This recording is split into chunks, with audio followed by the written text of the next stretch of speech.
सामान्य रूप से बजट ऐसे समय पारित होता था जब हम लोग जम्मू हुआ करते थे। पिछले 3 बार से कार्यक्रम जम्मू होता था। इस बार लोकसभा चुनाव के कारण ये बजट अगस्त में पारित हुआ और इसलिए आप लोगों एक परंपरा यहाँ पिछले 4-5 साल से स्थापित हुई है कि जब भी बजट पारित होता है तो मीडिया के मित्रों के साथ बातचीत करना, तो उसको कायम रखते हुए ये श्रीनगर में आप सबको आमंत्रित करने का अवसर हम लोगों को मिला है।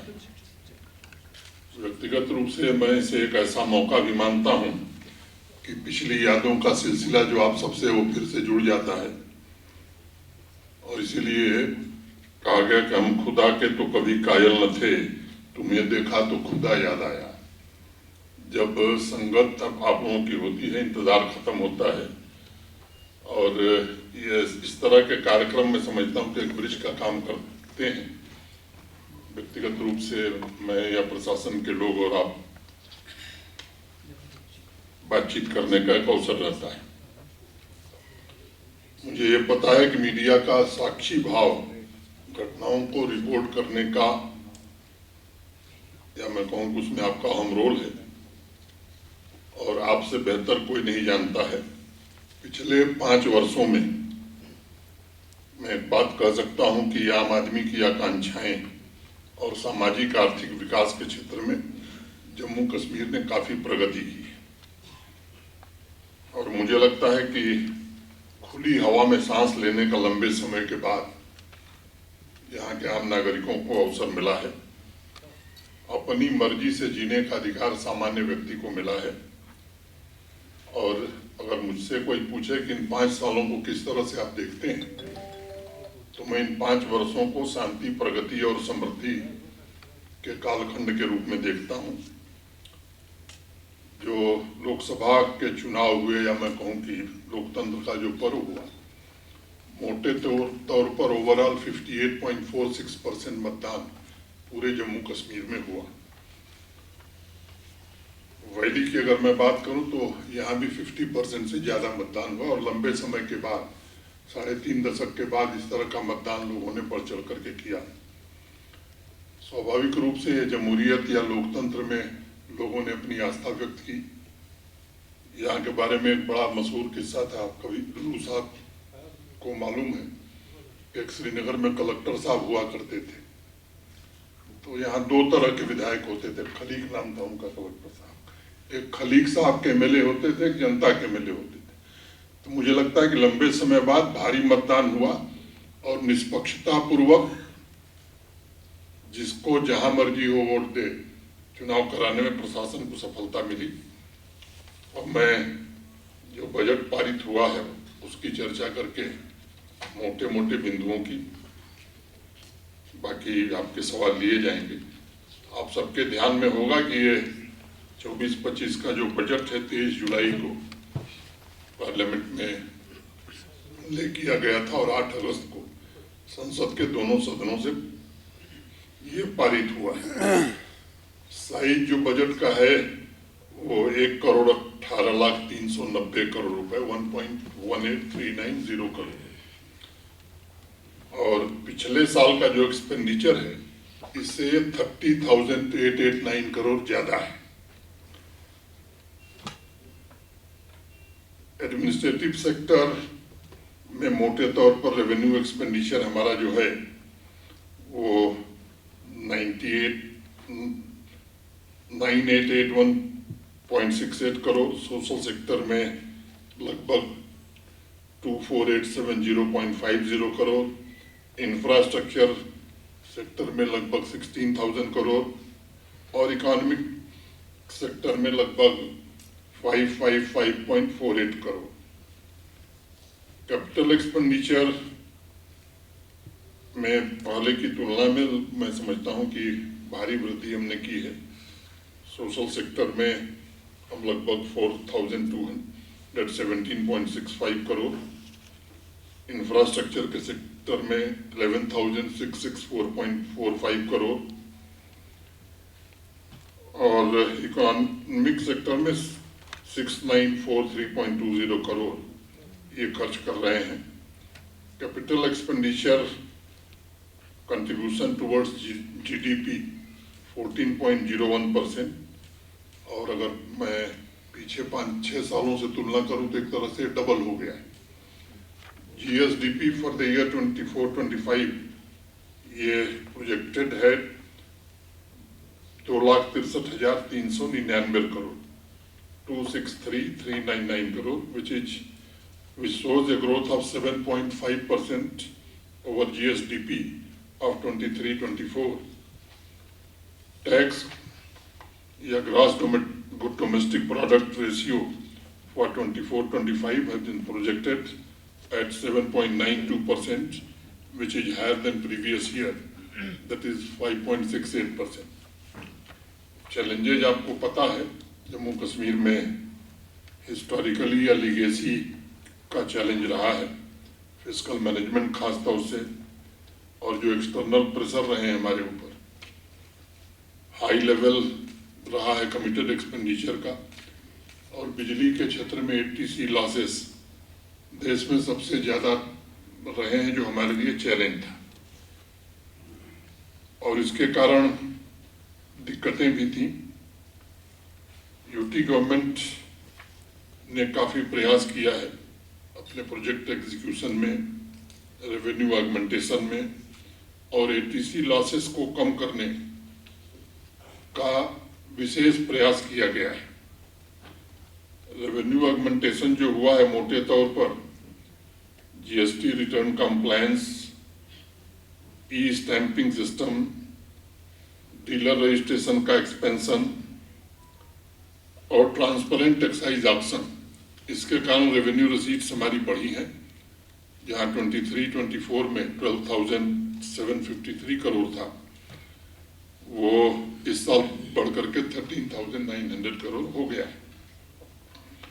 जीएसटी कलेक्शन में 12% का इंक्रीज है, एक्साइज में 39% का मोटे तौर पर इंक्रीज है।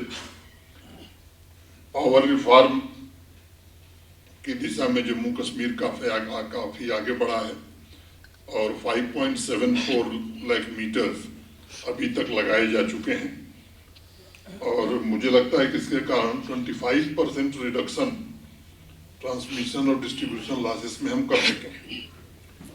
एक बात मैं जोर दे के कहना चाहता हूं कि पिछले 3 साल में पावर टैरिफ में 1 पैसे का इंक्रीज नहीं हुआ है, और इसका क्लैरिफिकेशन पीडीडी के हमारे अफसरों ने भी दिया है।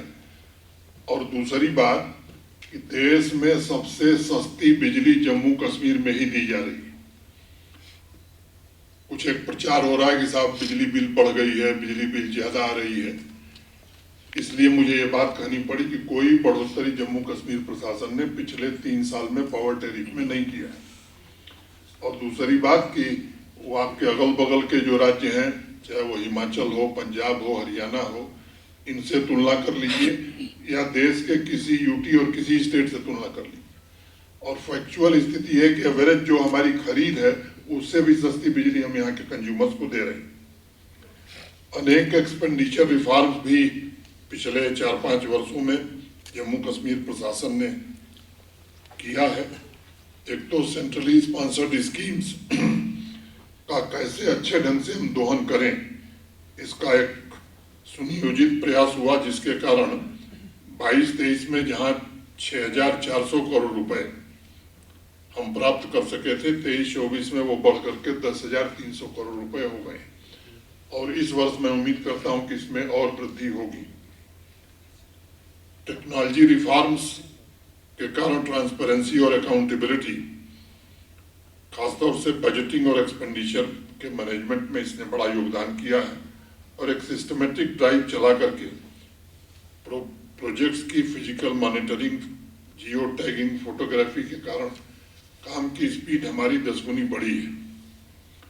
आधार सीडिंग और बायोमेट्रिक वेरिफिकेशन के कारण जो एलिजिबल लोग हैं उनको सोशल सिक्योरिटी स्कीम्स का लाभ मिल रहा है, और जो लीकेज था वो पूरी तरह से बंद हो गया है।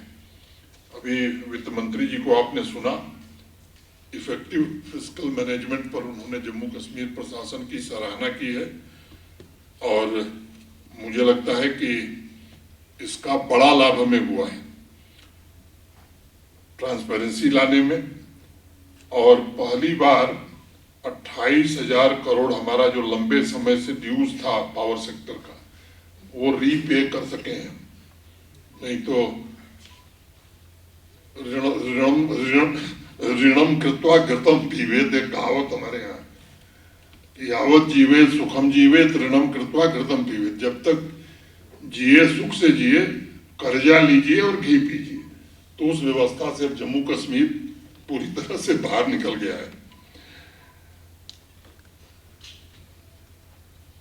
77 ईयर्स में पहली बार यूटी ने कंट्रीब्यूट किया है कंटीजेंसी फंड जो आरबीआई ने क्रिएट किया है। 23-24 में फिस्कल डिसिप्लिन और खर्चों में कटौती के कारण हुंडीज और ओवरड्राफ्ट से अब जम्मू कश्मीर बाहर निकल गया है, जो यहाँ की परंपरा थी। जो इम्प्रूवमेंट्स हैं वित्त मंत्री जी ने बताया है, मैं थोड़ी सी चर्चा करके बात खत्म करूंगा। ये जो प्रयत्न किए गए हैं, इसके कारण रेवेन्यू में बढ़ोतरी हुई है, वेस्टफुल एक्सपेंडिचर कम करने में और ट्रांसपेरेंसी लाने में हमें सफलता मिली है।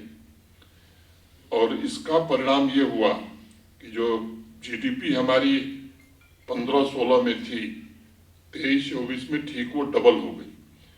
जहां 15-16 में हमारी जीडीपी जम्मू कश्मीर की 1.17 लाख करोड़ थी, वो 23-24 में 2.45 लाख करोड़ की हो गई है। और 24-25 में हम एक्सपेक्ट कर रहे हैं 2.63 लाख करोड़ की। तो ये डबलिंग द इकोनॉमी, ये बड़ा भारी अचीवमेंट मैं मानता हूं।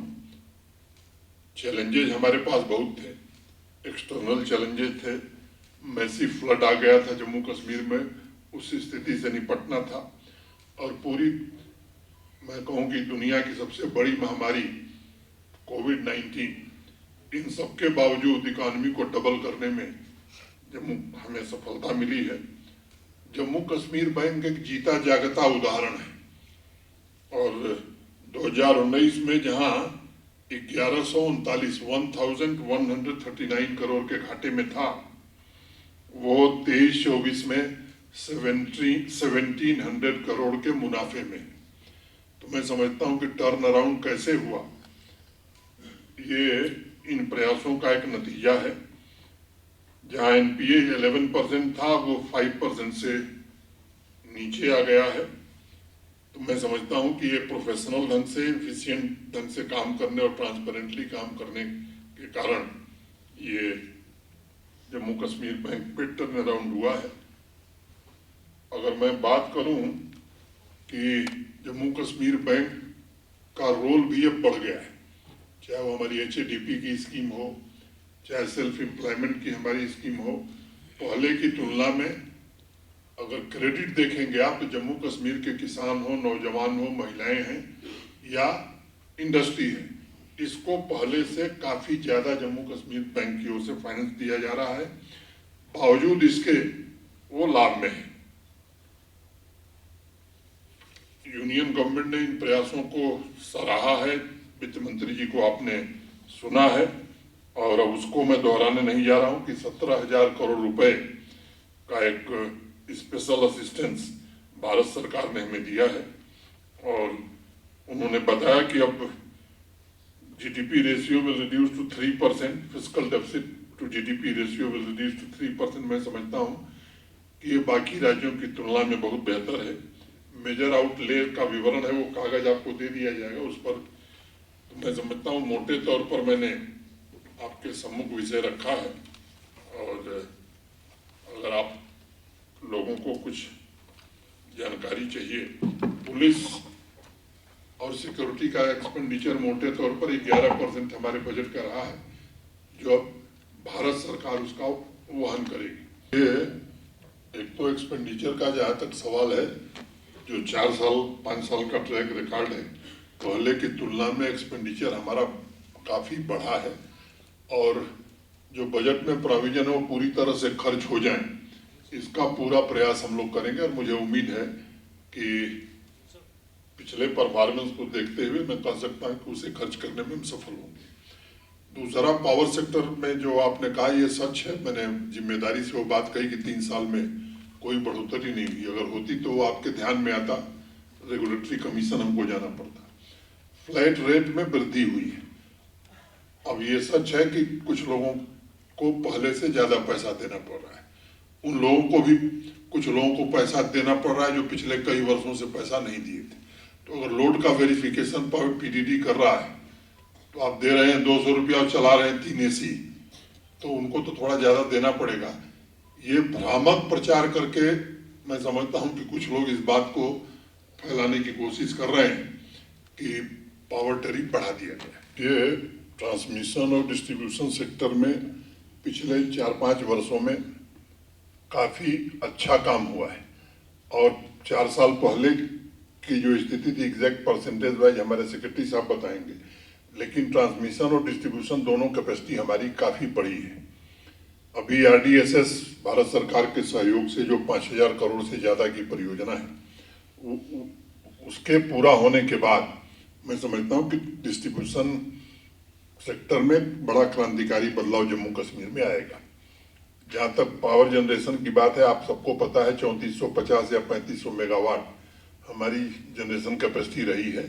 4 बड़े प्रोजेक्ट हमारे चल रहे हैं जो 26-27 में पूरे होने वाले हैं, जिससे 3200 मेगावाट की कैपेसिटी हम ऐड करेंगे। और भी पावर परचेज के कई एग्रीमेंट सोलर पावर और बाकी हमारे पीडीडी डिपार्टमेंट ने किया है, उसका बेनिफिट भी हमें मिलने वाला है। तो हम आत्मनिर्भर हो जाएंगे, ऐसा दावा हम नहीं कर रहे हैं, क्योंकि इंडस्ट्री जिस तरह से आ रही है हमारी पावर की जरूरतें बढ़ेगी। लेकिन देश में बिजली की कमी नहीं है। हम अपना ट्रांसमिशन और डिस्ट्रीब्यूशन नेटवर्क ऐसा बना के रखना चाहते हैं कि 24/7 हम लोगों को बिजली दे सकें, अगर लोग पैसा देंगे तो। और इसीलिए मीटर लगाने का काम भी गति से हो रहा है।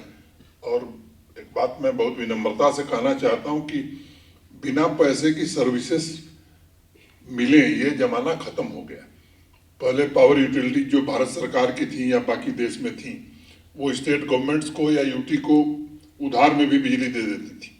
अब स्थिति है कि हम अगर पैसा नहीं देंगे तो जेएनके को बिजली नहीं मिलेगी। तो अगर हमको बिजली नहीं मिलेगी तो हम दे भी नहीं पाएंगे। हम ऐसी आदर्श स्थिति बनाना चाहते हैं और जम्मू कश्मीर के नागरिकों का सहयोग चाहते हैं कि आप ऐसी स्थिति बनाने में हमारी मदद करिए कि हम 24 घंटे लोगों को बिजली दे सकें। तो एक तो जो नुकसान हुआ है किसानों का, उसका असेसमेंट प्रशासन करा रहा है। असेसमेंट के बाद हम देखेंगे कि उनकी मदद क्या की जा सकती है। दूसरी बात कि सस्टेनेबल डेवलपमेंट अब बजट का हिस्सा है, और जो भी डेवलपमेंट हम करना चाहते हैं, यहाँ की इकोलॉजी और इन्वायरमेंट को प्रोटेक्ट करते हुए करना चाहते हैं, ये बेसिक प्रिंसिपल है। ठीक है।